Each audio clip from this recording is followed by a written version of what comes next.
Hey everybody, Matt with Teton Shaves. Let's turn one of the most complicated brushes I've ever made. The reason this brush is so complicated is not necessarily the way that I'm cutting it, it's more about the blank. We'll talk more about that in just a second. Here I'm just shaping the top into a simple shape with the help from my skew.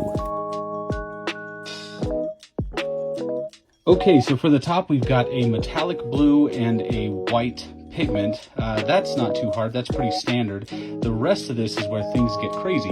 This is transparent blue. We have a suspended raven feather. Around that raven feather we have all sorts of glow-in-the-dark little swirls that are entirely invisible until the lights go out. I'll show you that at the end. And then at the base we have this resin here that glows blue in the dark. So kind of fun. We're going to cut deep here, but we're going to leave a lot of meat on the bone back here. For a little secret, I'll be showing you that in just a little bit. So we quickly drill out a little spot for the coin, and then we start shaping the body of the brush. This is a little bit tricky because if I cut too deep, I'll get into that raven feather, but if I don't cut deep enough, then I'm not going to have the effect that I'm going for. In this case, I'm trying to make it look like a potion bottle of some sort. So, nothing too unusual right now. This is pretty standard. However, I did try to make this anyway, look like a potion bottle. This would be the stopper. This would be the bottle, of course. But we've got a few other things to do. Let's do a little bit of magic. I'll be right back with the results. There we have it, guys, a little bit of magic. We've done some twisted fluting on the back of this. Now, that's not all that complicated. I've done that before, but between the multiple layers, the invisible glow-in-the-dark pigment, this is probably one of the most complicated brushes I've ever made. And now we've got my work cut out for me because this is going to take a lot of sanding. I'll see you in a quick time lapse. I only wish sanding actually happened this quickly.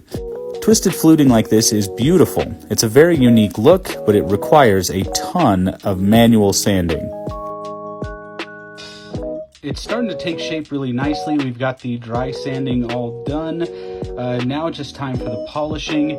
Man, bust out the elbow grease. This is going to take a little bit.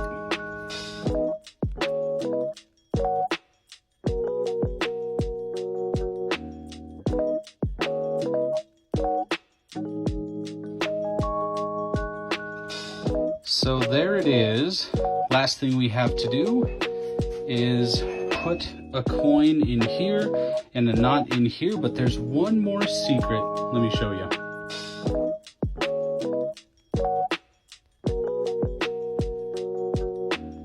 Isn't that cool? Little invisible ribbons of glow-in-the-dark pigment, and you ought to check out this base. Let's turn off the light, it'll show it even better.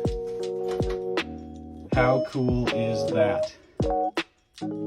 So, all that's left now is to clean it up, put in a knot and a coin, take a few beauty shots. Thanks for joining me in the shop, guys. I'll see you next time.